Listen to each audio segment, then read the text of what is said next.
हरियाणा में लोकसभा चुनाव के बाद विधानसभा चुनाव की तैयारी और बीजेपी कार्यकर्ताओं में जोश भरने में लगी है। अमित शाह का यह दूसरा दौरा हरियाणा का रहा। बीजेपी हरियाणा में ओबीसी को साधने में जुटी है। महेंद्रगढ़ में पिछड़ा वर्ग सम्मेलन को संबोधित करते हुए अमित शाह ने हरियाणा में कांग्रेस की तरफ से चलाए जा रहे हरियाणा मांगे हिसाब को लेकर जमकर हमला बोला।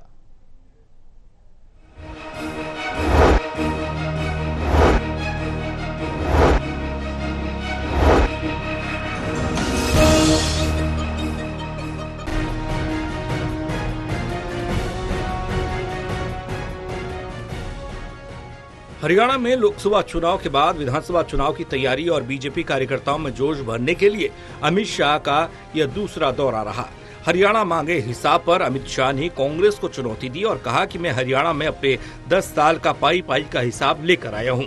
अब 10 साल का हिसाब से कांग्रेस अपने करप्शन का हिसाब दे और हुड्डा अपने 10 साल के कुशासन का हिसाब दे।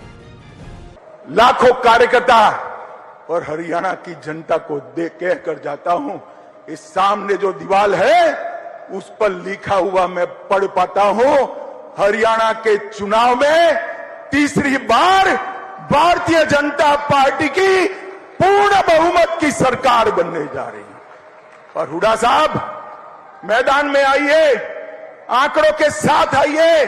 आप क्या हिसाब मांगोगे? हिसाब तो हम देंगे आपको, और आपसे हिसाब, कांग्रेस से हिसाब हरियाणा की जनता मांगेगी, मेरे बीसी समाज के भाई मांगे। पिछड़ा वर्ग सम्मेलन में मौजूद हरियाणा के मुख्यमंत्री ने संबोधित करते हुए कहा कि वह अमित शाह की सोच और संदेश को लेकर हरियाणा में घर घर जाकर लोगों तक पहुंचाएंगे।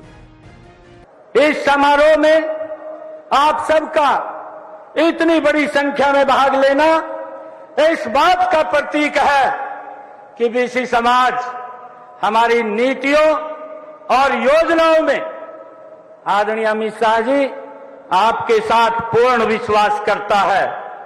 हम आपके इस विश्वास को और भी मजबूत करते रहेंगे, क्योंकि भारतीय जनता पार्टी एकमात्र ऐसी पार्टी है जो पिछड़ा वर्ग समुदाय का सबसे ज्यादा ध्यान रखती है।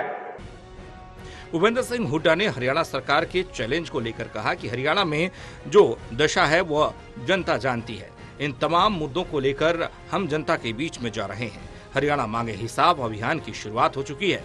पहले चरण में कांग्रेस अलग अलग जगह पर लोगों के बीच जाएगी। लोगों ने लोकसभा चुनाव में बीजेपी को तस्वीर दिखा दी। अब विधानसभा चुनाव में कांग्रेस जीतेगी। 36 बिरादरी कांग्रेस के साथ है। 10 साल तक सरकार ने क्या किया, हरियाणा के लोग जवाब मांगे। जो प्रदेश प्रति व्यक्ति आए, प्रति व्यक्ति निवेश, कानून व्यवस्था में, नौकरी देने में, खेल खिलाड़ियों में नंबर 1 था।